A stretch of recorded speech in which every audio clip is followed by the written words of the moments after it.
Belum.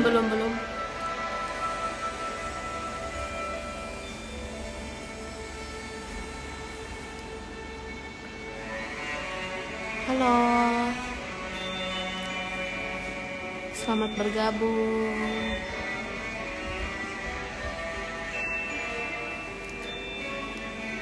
Halo Kak Fatira, selamat bergabung. Kak Faisa, selamat bergabung.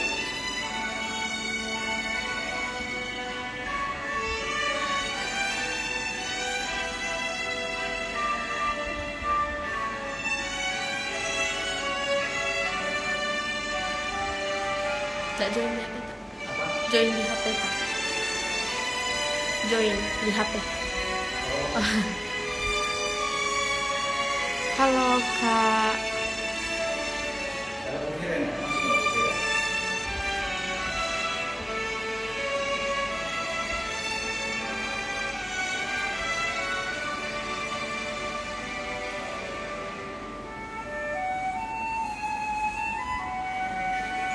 Jawabannya yang baru. Iya.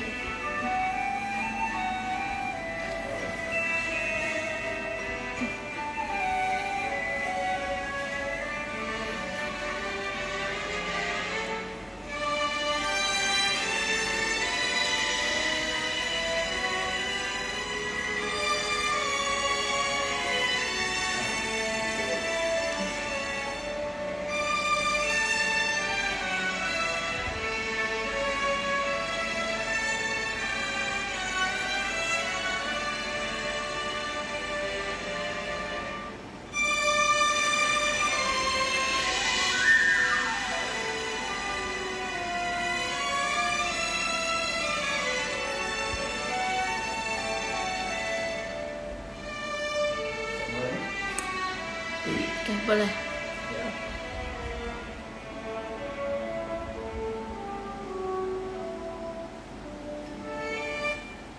Oke. Assalamualaikum warahmatullahi wabarakatuh. Selamat sore, salam sehat untuk kita semua. Selamat datang di Exlibris Universitas Hasanuddin. Terima kasih banyak atas kehadiran teman-teman yang sudah join di live Instagram kita di Perpustakaan Unhas.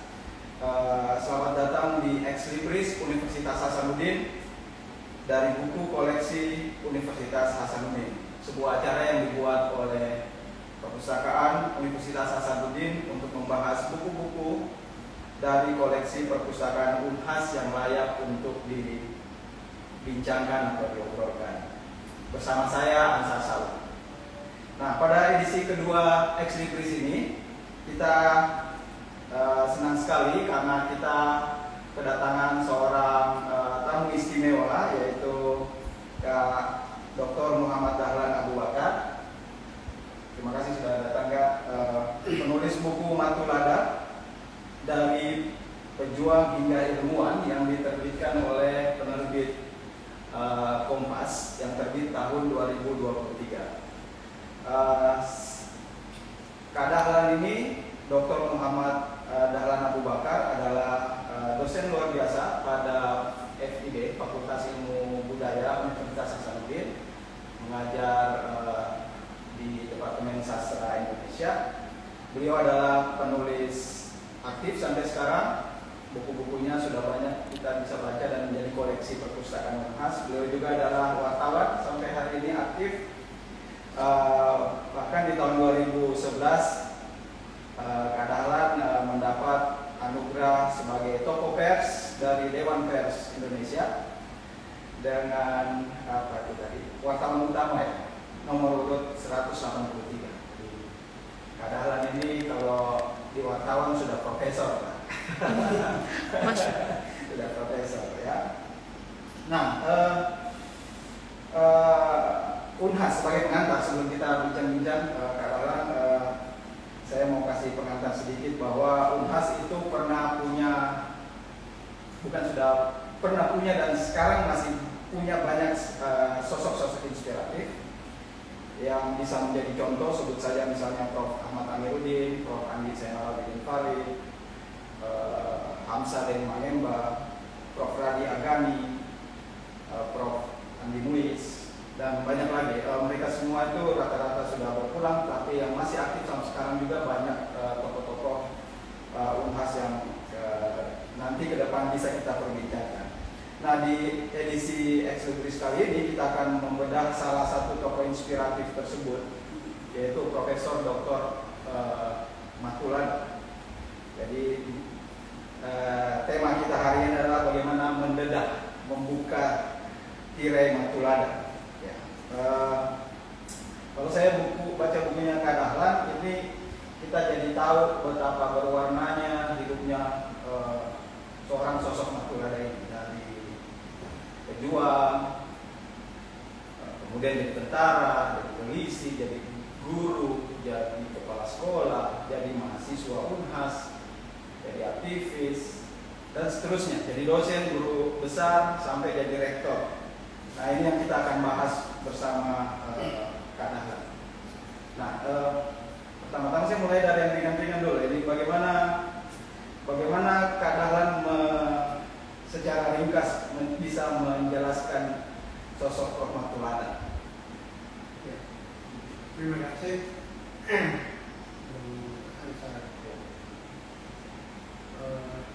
Mahtulada itu adalah seorang yang sangat kompleks. Tadi sudah dijelaskan bahwa beliau adalah sosok pejuang, kemudian menjadi tentara, menjadi polisi, kemudian menjadi guru, setelah menjadi guru menjadi kepala SMA, menjadi mahasiswa, menjadi pengadilan mahasiswa, Dewan Mahasiswa, menjadi dekan fakultas, menjadi rektor, kemudian menjadi dosen besar, dan banyak lagi, dan bahkan pernah menjadi direktur pusat pelatihan ilmu sosial di Ujung Pandang.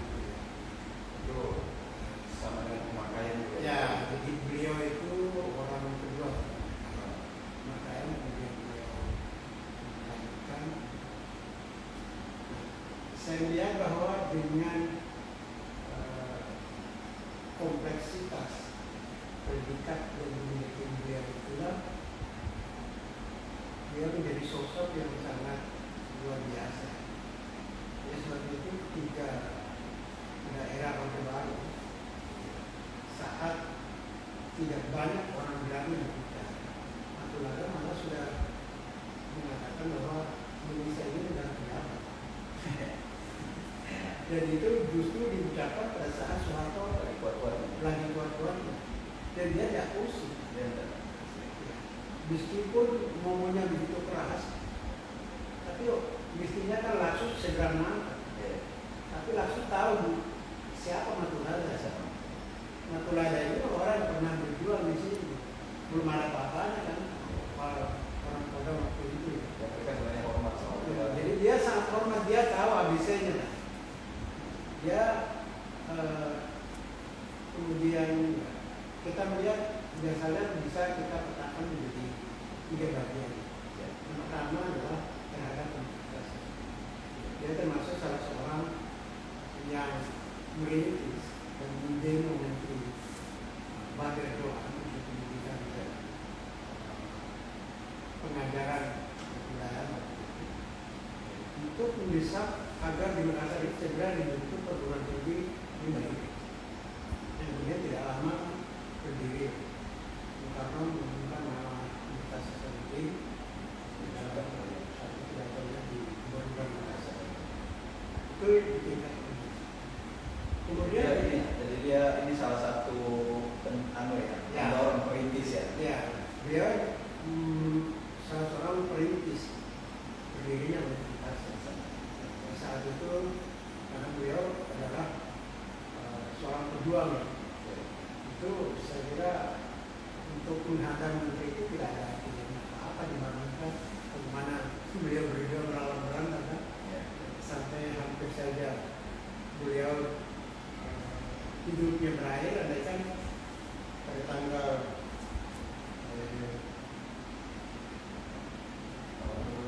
40 itu ya, pada tanggal 7 Januari 1957, Latifah, andaikan Latifah tidak datang ke penjara di Bulukumba, mungkin kita tidak akan pernah diundang Batu Lada yang seperti ini.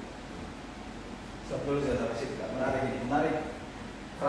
Banyak fragmen hidupnya nih Batu Lada ini yang Kak Dahlan sudah gambarkan di buku ini. Jadi ada banyak buku ini menceritakan tentang kronologi kehidupan Batu Lada dari lahir, Kumba dan seterusnya. Tapi kemudian dalam sosok sebagai pejuang di SMP, SMA sudah berjuang, masuk Unhas seperti yang digambarkan tadi Kak Dahlan. Dan bagian terakhir ini buku ini memuat tentang gagasan dan pemikiran Batu Lada. Tapi kita mau balik dulu nih.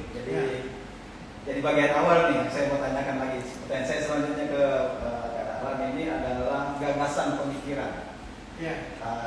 Batu Lada. Banyak anak-anak generasi saya dan anak-anak lebih muda dari saya itu kurang mengenal sosok Batu Lada ini, terutama dari gagasannya. Silakan. Ya, terima kasih. Jadi kita mengenal apa yang disebut dengan Pranista, pembangunan rakyat semesta. Batu Lada termasuk salah seorang di dalamnya dan bahkan menjadi ketua pemuda Pranista di Makassar. Saya kira banyak nama-nama lain yang menjadi anggota di situ. Ya, tokoh-tokoh yang sudah tidak ada ya. Nah, gagasan utama dari Pranista itu adalah menuntut pemerintah pusat untuk berbagi persentase pendapatan itu 60% untuk daerah, kemudian 40% untuk pusat. Itu dianggap adil dalam Pranista. Nah, ternyata kemudian setelah kita tarik ke belakang, kita justru itu yang berwujud dengan otonomi daerah sekarang ini. Makanya kalau kita lihat dan itu tidak banyak yang diminta. Itu pertama dari segi nasional. Kemudian dari segi hubungannya dari Indonesia. Ini juga mungkin tidak banyak yang tahu bahwa kalau Batu Lada itu memberikan kontribusi yang luar biasa terhadap perjuangan Republik Indonesia. Karena sebelum konferensi Meja Bunda tahun 1947, beliau sebagai seorang tentara reserve itu dikirim ke Irian Jaya untuk ke Irian Barat untuk meneliti apa dilakukan oleh Belanda di sana. Dan hasil investigasi ini menjadi bahan masukan bagi delegasi Indonesia dalam konferensi Meja Bunda. Dan dalam perjalanan itu beliau tidak dari Makassar itu dikirim ke Semarang dulu. Jadi supaya perjalanan itu tidak bisa dipantau oleh Belanda dulu ya. Itu dari Bayak kan dikirim ke Semarang bukan ke Surabaya. Mungkin dia berangkat dari Semarang. Ya dari Semarang lah. Sayang sekali memang data seperti apa yang hasil yang di perjalanan Papua itu ke India itu tidak terungkap secara detail. Makanya mestinya buku ini menjadi sebuah novel kehidupan yang menarik. Andai kata itu ditulis ketika beliau masih hidup. Itu menarik, sangat menarik. Sayangnya itu pun baru kita terpikir dengan beliau 22 tahun. Jadi masih banyak hal yang belum terungkap, yang belum beliau bisa ceritakan. Siap.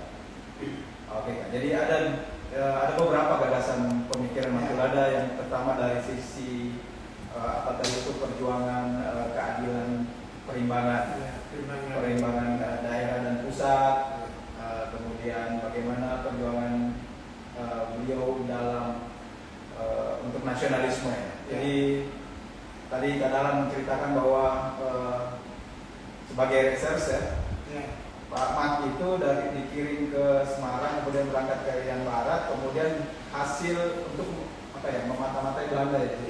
Dan hasil dari situ salah satu menjadi sumber bahan untuk konferensi Meja Bunda. Nah itu luar biasa tuh. Luar biasa.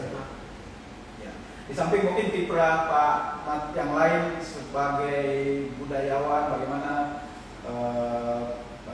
sebagai antropolog, tapi kita kupas sedikit-sedikit dulu. Mungkin yang yang menarik juga adalah perjuangan beliau untuk mempertahankan nama Makassar Ya. dibanding kata Ujung Pandang.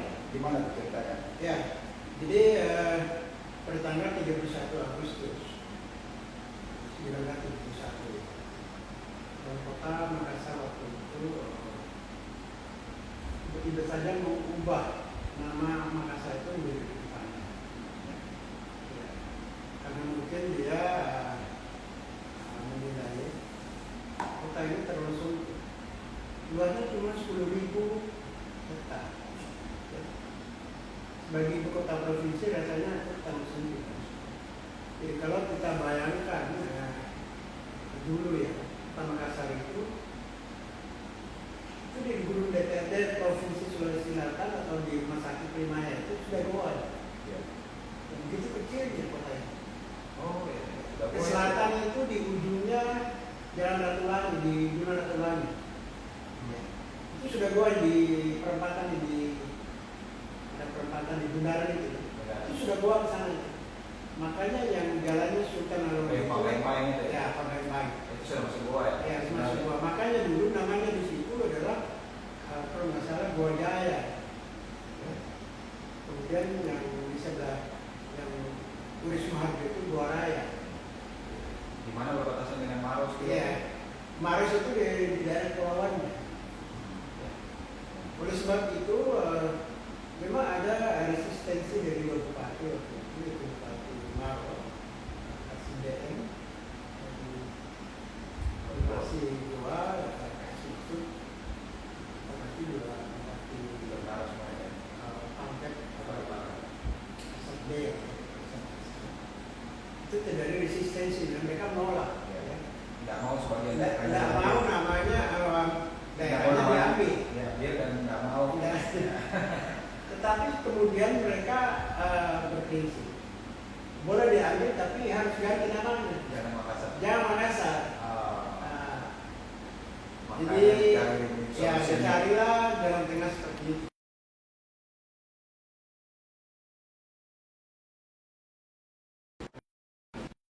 Semua bupati ini kan dari Jakarta ya.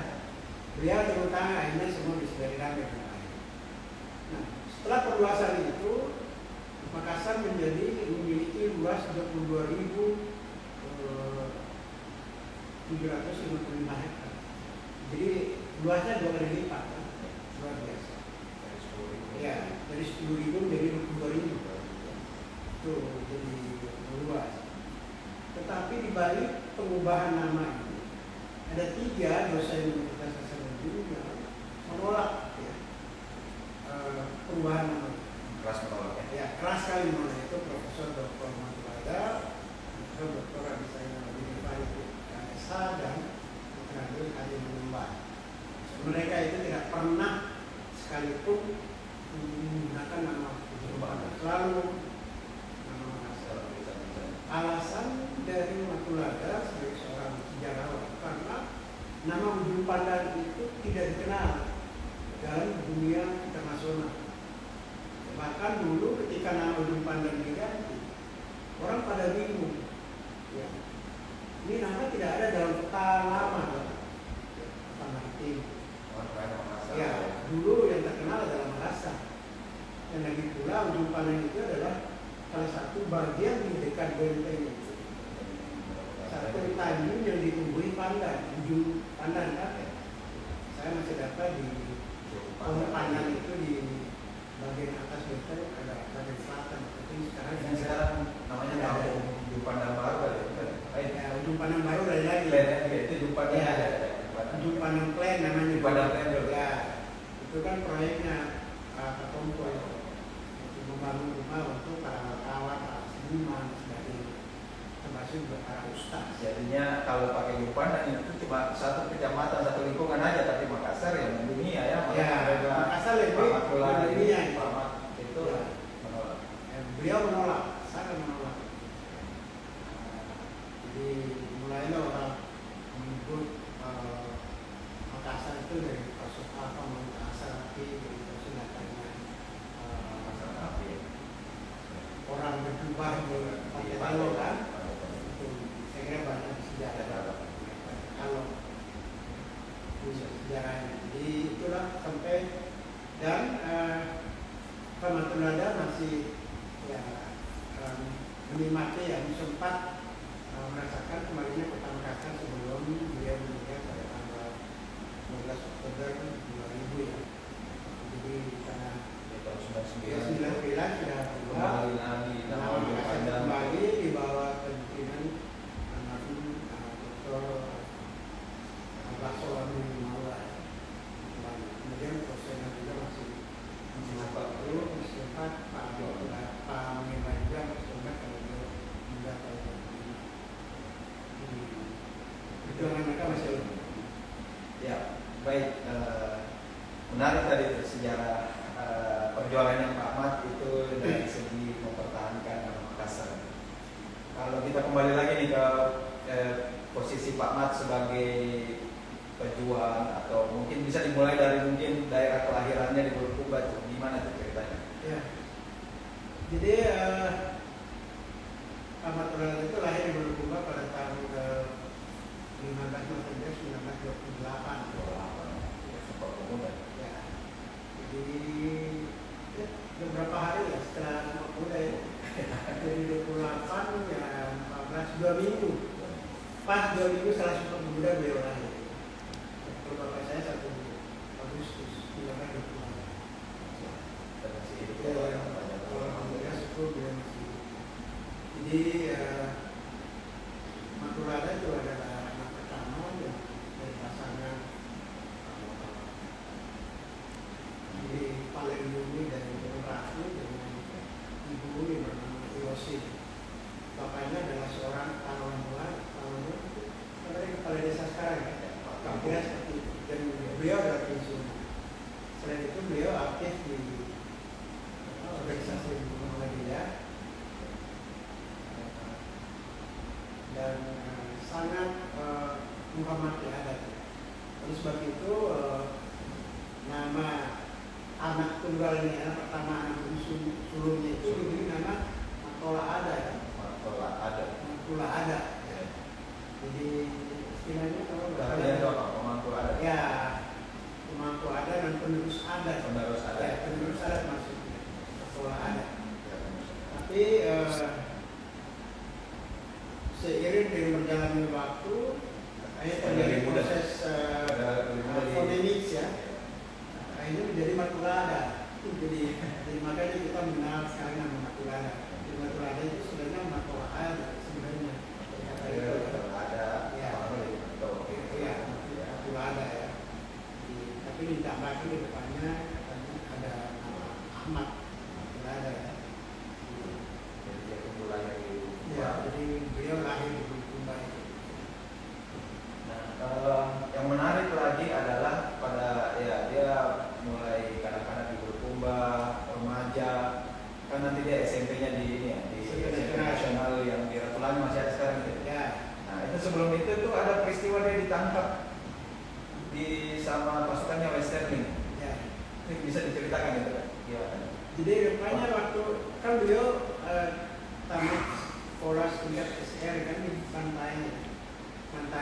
Ya. Bantaeng itu masuk memang Itu di Bantaeng, ya, termasuk salah satu kota pendidikan pada masa zaman masa Belanda ya. Bantaeng kan bisa jadi Bantaeng dan sebagainya. Nah, ketika tamat dari sekolah rakyat di Bantaeng, beliau ke Makassar. Rupanya pilihannya masuk sampai nasional. Di situ bertemu para pejuang. Ada Muhammad Alata, ada Mauli Sailan, ada Adi Odang, ada Rakyat dan sebagainya. Termasuk juga yang Halimah dan Sikati termasuk dari Politisnya FKG. ya. Nah, rupanya karena waktu itu ya seperti juga diceritakan oleh almarhumah Dr. Halimah dan Sikati pada saat saya juga bahwa yang tinggal bersekolah itu perempuan.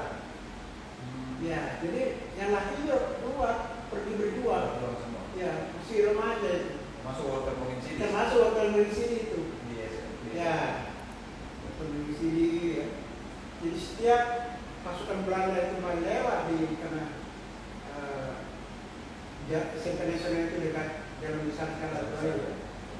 Selalu mampir di sekolah itu mencari pemuda-pemuda, tidak ada perempuan yang banyak karena mereka sudah pergi, sudah berjuang.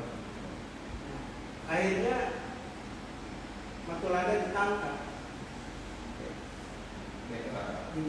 di ketika dia kembali ke Bulukumba dan ditahan di Bulukumba. Ditahan di penjara Bulukumba. Dan dia bayangkan adalah bahwa setiap malam itu puluhan orang dijemput dan tidak pernah. Ya, besoknya kita dengar berita Tidak pernah kembali. Itu menjadi bayangan Matulada, Pak. Bisa-bisanya dapat giliran seperti itu. Untuk pada tanggal 7 Januari 1947, data itu Latifa kepala polisi Makassar. Dan dia kenal dengan Matulada. Wah, saya pinjam dulu ini, coba Makassar. Ya pinjam dalam tanda petik ya, berarti diselamatkan. Jadi dia akhirnya dibawa ke Makassar. Lolos lah dia. Lolos.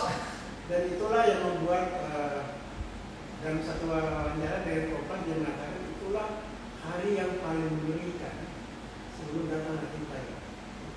Bayangkan kalau Latifa tidak datang dan bertemu dengan beliau akan menjadi tidak tahu, tidak jelas, ya, akan dibawa kemana?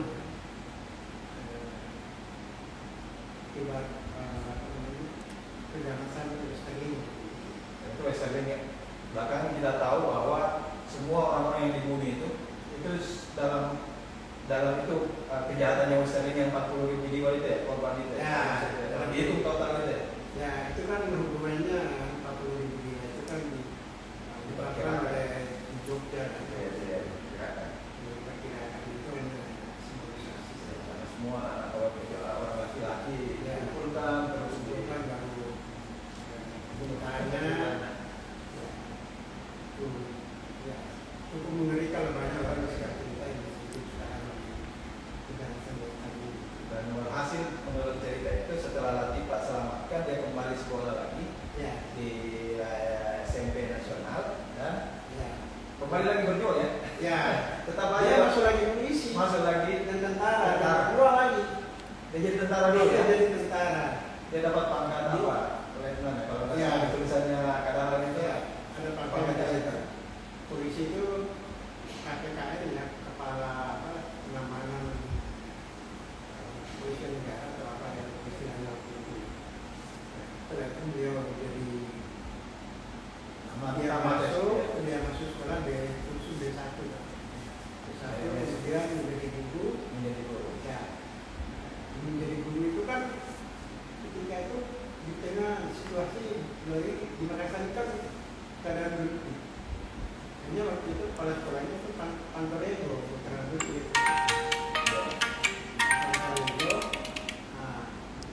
Pantorego ini juga kemudian sama-sama mengajar dari Matulada di sastra dan dosen itu dosen bahasa Belanda saya.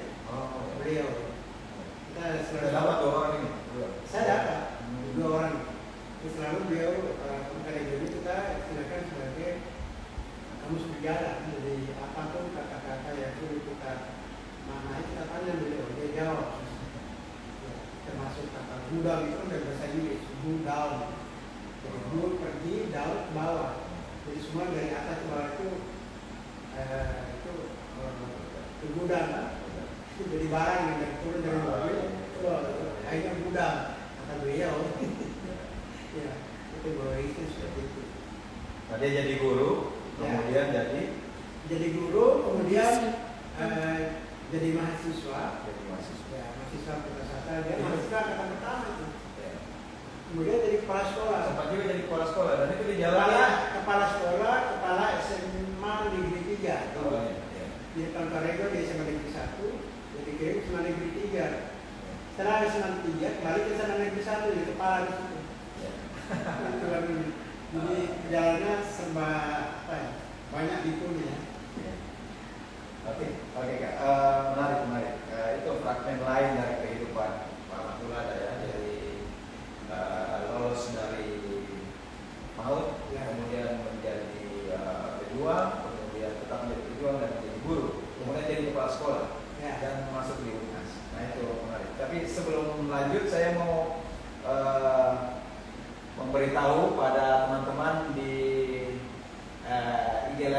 untuk kalau ada pertanyaan bisa pertanyaannya bisa dituliskan di ini ya, di komen, di komen ya, dan masuklah di situ bertanya. Kalau masih ada waktu kita akan pertanyaannya akan dijawab oleh oke, sekarang dia sudah jadi, tadi sudah dijelaskan juga ya penghadang itu ya, Ya. menteri itu ya. Akhirnya kemudian salah satu termasuk upaya itulah kenapa Unhas terbentuk. Kemudian Mathulada menjadi mahasiswa pertama Fakultas Sastra dan Filsafat. Nah itu masuk berapa tahun tuh, jadi, dan yang menarik adalah fakta lain yang mungkin teman-teman belum tahu, terutama anak Unhas. Pas Unhas itu digubah ya, diciptakan oleh Mathulada, Pak Mathulada bersama dengan Hamsa dan Mangema. Keduanya ini adalah mahasiswa sastra Fakultas Sastra Unhas pada zaman itu. Dan Pak Mathulada juga di buku Kadaharan itu diceritakan bahwa Pak Mat itu adalah ketua Dewan Mahasiswa Unhas yang pertama. Diceritakan aspek-aspek waktu Pak Mat itu jadi mahasiswa. Gimana? Ya, jadi Pak Mathulada itu kan menjadi mahasiswa Unhas yang ketua Dewan Mahasiswa Unhas di student government. Itu kan jadi ketika pada masa UMNO itu awal Presiden Unhas. Jadi ketika beliau istilah rektor itu masih menggunakan nama presiden Unhas, kemudian setelah berganti ke Pak Dr. Nasir Said, saat ini berubah menjadi rektor. Pak Nasir Said juga menjadi rektor karena pas Indonesia dalam situasi begini kan terjadinya. Saya ini antara juga ya. Beliau itu sebenarnya orang Bina, ibunya orang jadi kontrol. Bapaknya menjadi kontrol. Ya. Kemudian bapaknya itu kemudian dikirim mengajar di Bina. Makanya Ini kan keluarga sama Kalala. ya Ada hubungan. mungkin gaul ya. Nah, ketika mengajar di Bina itu ketemu dengan ibu Oh, istrinya. istrinya. Oh, oke. Ada tidak memutuskan lain dari bapaknya. Ya. Masuk ke nah, Pak Mathulada ini kemudian waktu mahasiswa itu kan masih ada jiwa-jiwa kedua ya, jadi masih membara ini. Dia pikir ini tidak seberapa itu menghadapi menteri kan Ya. ringan aja dibanding melawan Belanda kan. Jadi dia mengharang mobilnya menteri PTK namanya, Menteri Pendidikan, Pengajaran dan Kebudayaan, Badar Johar di Bengkulu Makassar, dan mendesak supaya di Makassar ini segera dibentuk pendidikan perguruan tinggi negeri di Indonesia Timur. Hanya tidak berapa lama kemudian Bung Karno datang di Makassar dan mengumumkan nama Universitas Hasanuddin. Satu universitas namanya. Tapi di dalam aktanya itu tertulis Hasanuddin ya. Hasanuddin. Tidak ada dua nama sebenarnya, tapi sebenarnya Hasanuddin itu karena diambil dari nama Sultan Hasanuddin, pahlawan nasional. Ini ada pertanyaan nih Kak, mumpung lagi bahas waktu Mathulada menjadi mahasiswa. Ini ada pertanyaan dari Gego salah satu. Oh iya, Gego. Ya, Gego. di Belanda Gego. Gego sih Pak. Iya. Ya, pertanyaan dari Belanda. Apakah keadaan punya cerita bagaimana proses kreatif yang dilakukan oleh Prof. Mathulada dalam menciptakan lagu Mars Unhas? Oh iya, jadi ceritanya begini. Dulu ketika itu Mas Unhas kan dibuat ketika Pak Aminuddin menjadi rektor. Iya. Ya. Itu kira-kira tahun berapa? Pak Aminuddin jadi rektor itu 73 ya. Iya. Jadi pemikirannya Pak Aminuddin itu sudah ada dalam bukunya kan ya. Jadi pada dari timur ya. Sudah selesai saya. Jadi kemarin dia mengatakan bahwa kita harus memiliki Mars yang bisa dinyanyikan pada setiap acara-acara kita. Maka ketika Prof. Aminuddin mulai menjadi rektor, maka dirancang toga untuk wisuda universitas. Hanya dibedakan oleh warna. Dan itu lagu dinyanyikan atau himne kan, Thomas itu dinyanyikan pada saat wisuda sarjana dan acara-acara universitas. Bahkan Ibu Amelie wisuda itu ikut menyediakan tempat di Jalan Kartini, itu tempat berlatih kor ini, ya. Kor akan paduan suaranya, paduan suara gabungan, ya. Berlatih di sana di rumah jabatan. Jadi zaman itulah, ya. Tulada dan Pak. Pada saat itulah gubahan dari masukan itu diperkenalkan, diberikan oleh warga umum sampai sekarang. Jadi kurang lebih pada saat Pak Matulada mungkin sudah akhir-akhir ya mau jadi sarjana ya. 73 itu beliau belum ke Belanda. Di Desi. Ya. Di Belanda tempat. Baik. Ya. Jadi gitu ya, Kakak Gego, terima kasih pertanyaannya. Menarik sudah dijawab saya sama Kak Dara. Ya, terima kasih katanya dari Gego. Kemudian fase-fase yang menarik lagi adalah pada saat beliau sudah akhirnya dia jadi mahasiswa pertama dan jadi alumni pertama juga Fakultas Sastra kan. Dan kemudian langsung direkrut oleh siapa dengan sastra waktu itu? Lomban Tobi. Ya, PH Tobi. Ya, diajak untuk bergabung jadi dosen. Ya. Dia diajak jadi bergabung jadi dosen. Kemudian karena Pak Tobi ini kan mengundurkan diri kemudian. Ini Matulada yang menggantikan. Kurang berarti bisa dibayangkan masih ya kurang sekali masih waktu. Ya kurang. Ya karena dosen kita juga waktu itu ada namanya ya Tengking. Ya Tengking kan kita lebih kenal sebagai seorang sastrawan. Tapi dia juga sebenarnya adalah dosen Fakultas Sastra dan Filsafat. Ya, ini nanti pada masa-masa awal. Jadi tidak lama jadi dosen, selamat jadi langsung jadi dekan. Ya. Jadi langsung jadi dekan karena masih terbatas kan.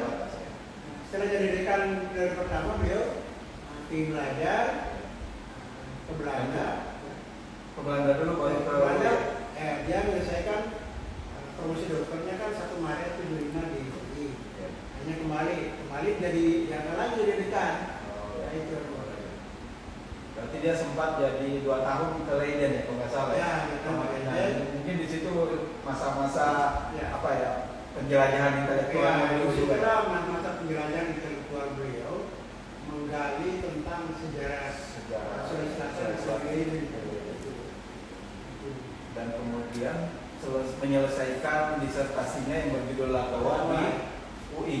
Iya, jadi di bawah bimbingan Kuncaran Indra. Nah ini yang menarik lagi nih, Prof. Kuncaran Indra itu kan dokter pertama antropologi Indonesia. Ya. Dokter yang kedua adalah Pak Matulada sendiri. Jadi Pak Matulada ini adalah senior di dunia antropologi di Indonesia. Jadi bukan tokoh unhas saya, tapi tokoh unhas saya di antropologi. Di antropologi. Ya. Jadi beliau adalah orang kedua dokter antropologi di Indonesia. Nah, kemudian kita tahu dalam kiprahnya kemudian Pak Matulada menulis disertasinya dibukukan oleh Unas Press menjadi buku Latawa yang kita kenal. Nah ini saya mau perkenalkan nih, ini buku-buku ini adalah buku koleksi Universitas Hasanuddin Perpustakaan Unas yang mengoleksi buku-buku karya Pak Matulada. Kalau kita lihat di sini nih dalam salah satu buku sejarah masyarakat dan kebudayaan Sulsel jilid 1, beliau itu mengetik sendiri nih. Jadi kita bisa lihat itu bagaimana ketekunannya Matulada mengetik naskah-naskahnya itu, bahkan banyak tip X-nya pakai dulu pakai tip X diketik lagi, dan itu jadi buku setebal ini nih. Ini diketik ini sama Matulada, kumpulan tulisan-tulisan. Di sini bisa diketik ulang baru diterbitkan. Harusnya bisa. Harusnya bisa. Mungkin menarik ini kalau diterbitkan sama Unas. Ya. Ini perlu ada yang mau mengetik ulang, sayang sekali. Mungkin perlu ada apa ya semacam proyek kecil-kecilan. Saya kayaknya menarik kalau bisa dijadikan di rektor ya. Iya, diterbitkan ulang. Nah itu bisa diketik ulang. Nah ini ini saya lihat ini bagaimana bisa membayangkan Pak Matulada itu mengerti bagaimana kesehariannya. Mungkin kita akan pernah wawancara ya mungkin ya. Bagaimana beliau proses kreatifnya menulis artikelnya, tulisannya sampai jadi buku itu bisa sampai seperti ini yang kita kenal. Jadi saya melihat betapa sabarnya beliau ini menyusun kalimat ya, dengan ketikan, membaca buku, merujuk dan seterusnya. Gimana itu? Ya,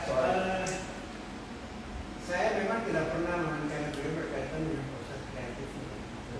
Karena kita selalu terbuai dengan gagasan-gagasan beliau, komentar-komentar beliau tentang situasi yang sedang terjadi. Dan itu yang menarik para pekerja media waktu itu. Terutama teman-teman Fahmi Yahya Martin dan Kompas itu. Kalau ada masalah yang meletup secara nasional, itu selalu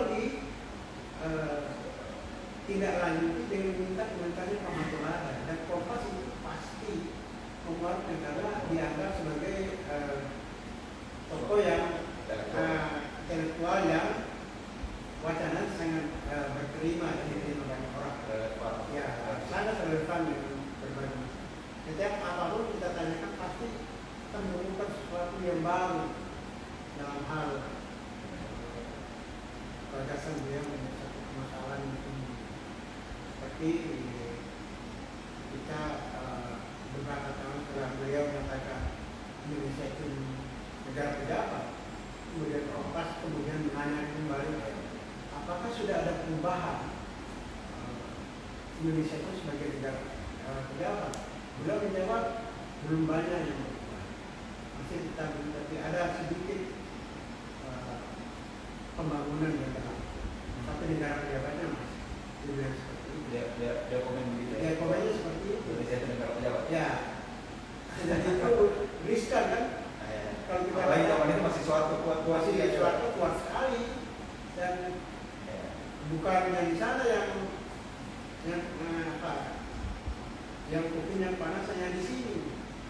Ya. Tapi kan di sini pemerintah di sini ya. Mungkin. Ya. Dia siapa Matulada. Segan dia. Ya, segan. Ya.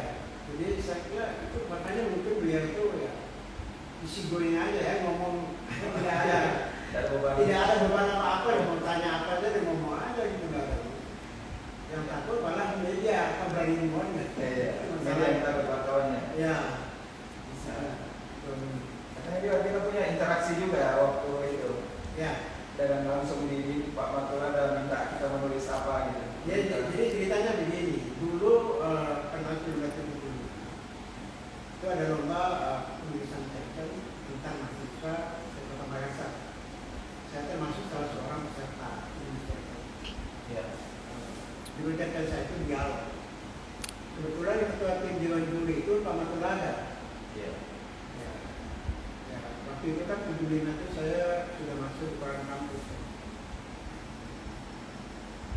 Baru beberapa bulan masuk ke sudah saya menulis orang kampus universitas. Dan ternyata cerpen Dialog itu terpilih jadi juara 1. Karya saya. Ya, karya saya masih ada sekarang masih satu hari karena juga beliau kenal saya sebagai mahasiswa dan juga setiap ketemu pasti bertemu sapa. Jadi suatu waktu beliau dapat undangan untuk nonton film Sendal Pandalusari. Itu diputar di bioskop Delta dan Hotel Susbel sekarang dekat konsep pantai itu di situ. Jadi saya dikasih kartu itu untuk menonton, dan tidak semua orang bisa menonton, mesti ada kartu. Dan infonya karena Pak Matulada salah satu figuran dalam film itu. Dia ternyata beliau salah satu figuran di dalam. Ya, saya juga tidak tahu itu. Ya. Setelah di dalam ternyata ada satu scene fragmen film itu. Seorang kepala sekolah itu sedang mengajar, ternyata kepala sekolah itu Matulada. diperankan oleh Matulada. Ya, diperankan oleh Matulada.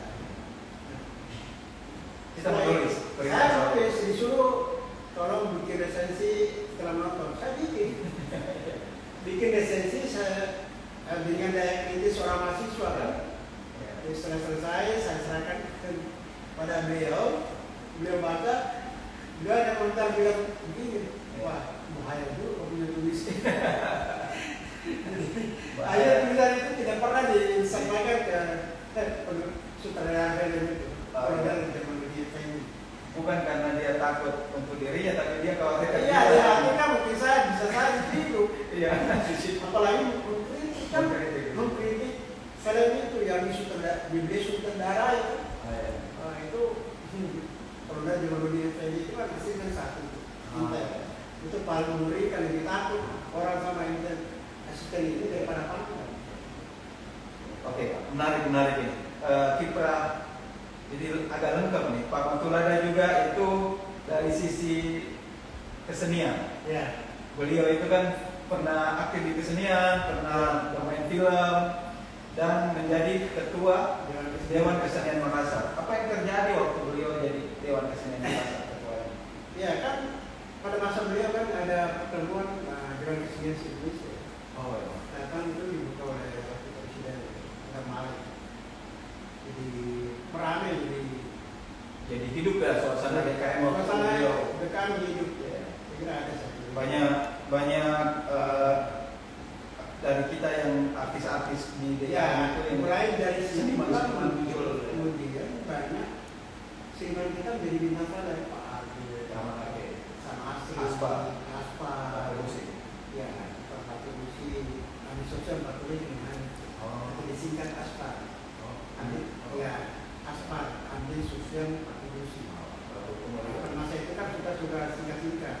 Ardi itu Abdurrahman Jega. Jadi Budiaranto Ramli Kedua, Arsa Al-Habsi. Jadi banyak suka membuat akronim terhadap nama mereka sendiri. Itu belakangan dia. Ya, belakangan. Akhirnya setelah itu banyak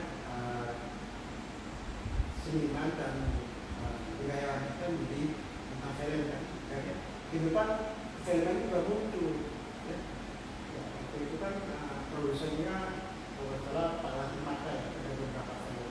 Ada Sanrego, itu diantaranya. Jadi waktu Pak Mat jadi ketua Dewan Kesenian Makassar agak ini ya, agak hidup lah ya, Makassar ya, Dewan Kesenian Makassar. Kehidupan kesenian itu menjadi agak semarak ya. Dan aspek lain adalah beliau jadi profesor, kemudian menjadi rektor pertama Universitas Tadulako. Ya, gimana tuh ceritanya? Ya, jadi dulu kan tahun 1978 dia kan ikut kontestasi pemilihan rektor. Dia sempat maju juga. Maju. Untuk di zamannya Pak Amiruddin di mau masuk periode kedua ya.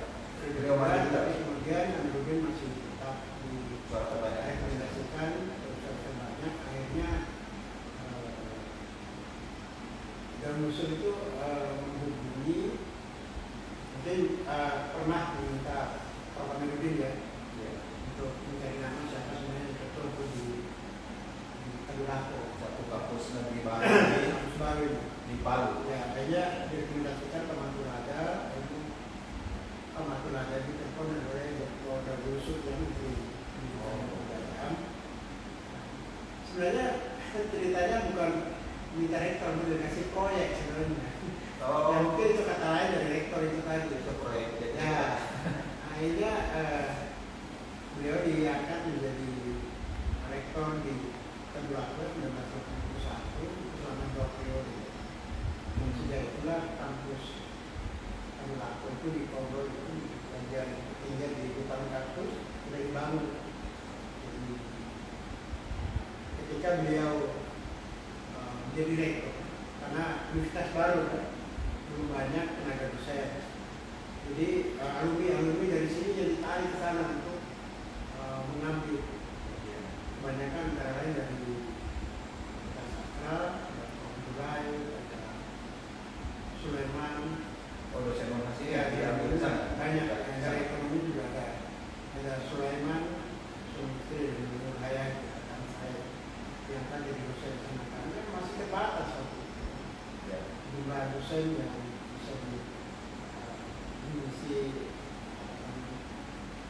posisi di fakultas baru.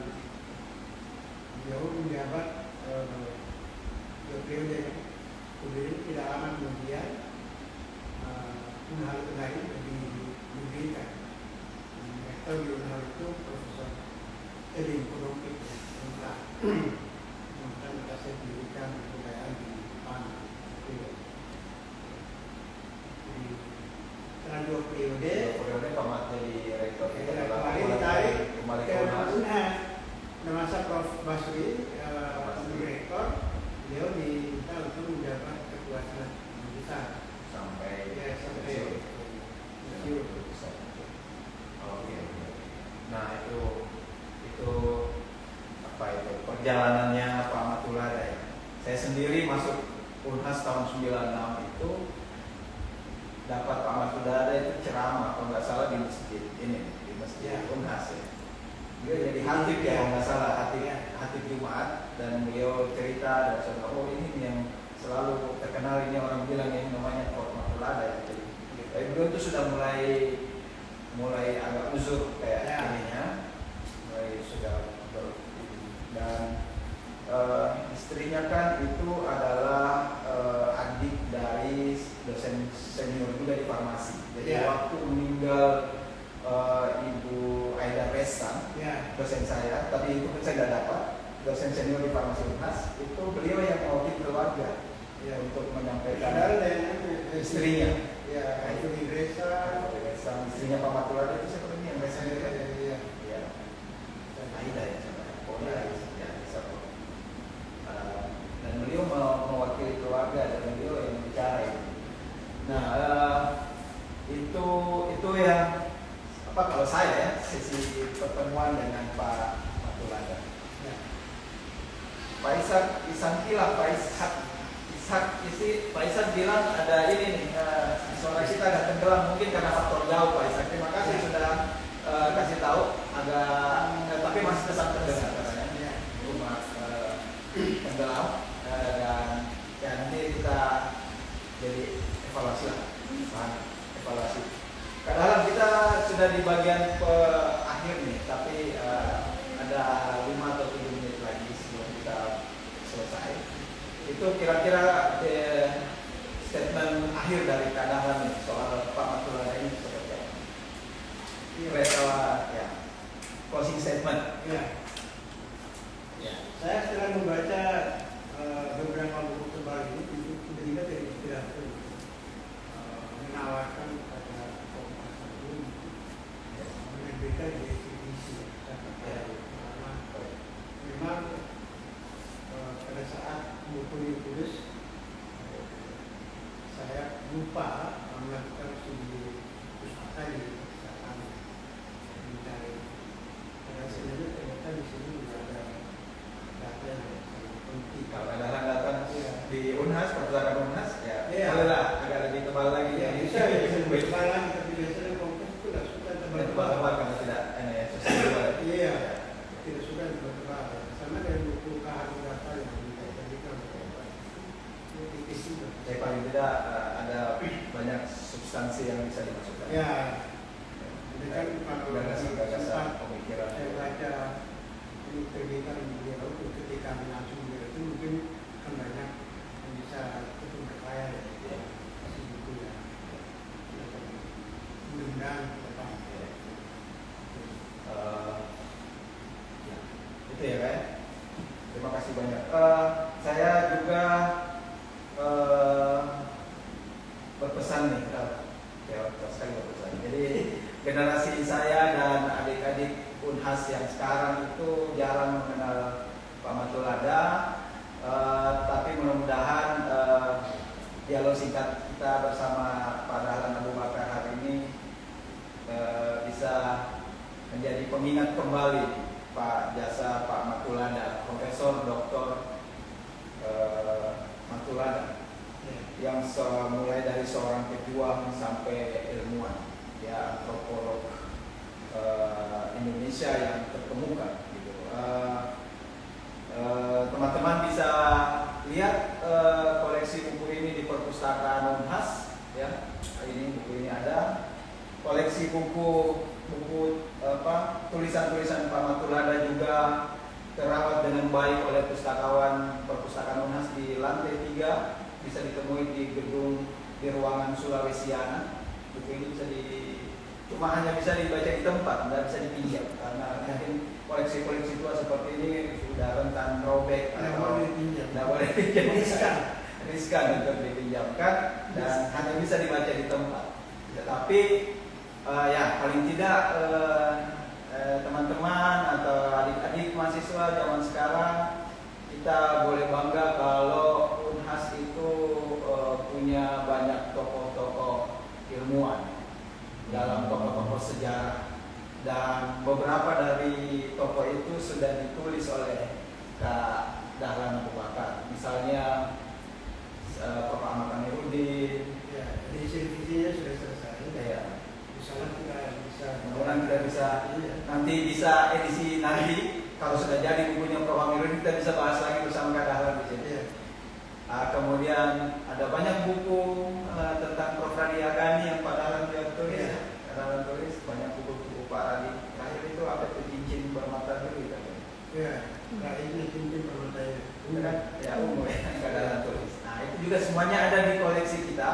Jadi teman-teman bisa membaca semua buku-buku koleksi, terutama itu adalah koleksi UNHAS Press dan karya-karya dosen dari Universitas Hasanuddin itu ada di koleksi Unhasiana di salah satu di sana itu kan di depan itu di koleksi Unhasiana itu koleksi karya dosen mahasiswa UNHAS. Semuanya terekam dan tersimpan baik oleh pustakawan di situ, dirawat dengan baik, bisa dibaca tapi dibaca di tempat juga, hanya bisa dibaca di ruangan. Dan yang lain adalah kita bisa mudah-mudahan bisa meneladani sosok Pak Matulada ini, bukan hanya berhenti di sekitar kita bangga punya senior begini pendahulu, tapi kita berusaha juga mengejar bagaimana bisa punya kiprah seperti pendahulu-pendahulu kita. Itu saya kira itu ya. Ada pertanyaan lain nggak sebelum kita selesai? Saya kira ya tidak ada ya. Dan IG Live ini akan tersave dan bisa diputar kembali melalui akun Instagram Perpustakaan UNHAS. Silakan follow @unhas_library. Follow dan kita akan bisa menyimak kembali Instagram Live ini rekamannya di sini. Baik teman-teman sekalian, terima kasih banyak sudah hadir, terutama kepada Kak Dahlan Abu Bakar. Terima kasih sudah hadir. Sehat-sehat selalu Kak Dahlan. Semoga kita masih bisa lagi membahas buku karya-karya Kak Dahlan lagi yang baru, terutama tentang Prof. Ahmad Amiruddin. Dan teman-teman semua, demikian edisi kedua dari Ex Libris UNHAS kali ini. Ex Libris itu artinya adalah dari koleksi buku perpustakaan Universitas Hasanuddin. Terima kasih. Billahi taufiq wal hidayah. Wassalamualaikum warahmatullahi wabarakatuh. Salam sehat Waalaikumsalam. untuk kita semua. Terima kasih karena Mungkin ditahan dulu foto foto. Iya.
Oke, mungkin.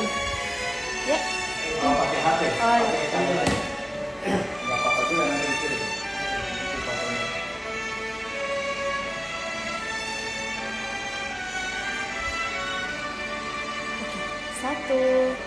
2, 3.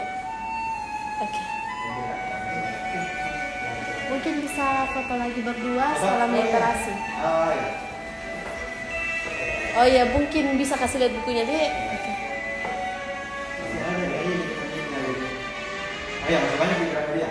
Iya, masih ada. Pernah ketemu di Oke, Gramedia. 1, 2, Ya. 3. Ayo kita, makasih banyak. Saya nanti ada titik, ada suruh fotokopi aja deh. Oh iya, nanti kita fotokopikan itu. Ya.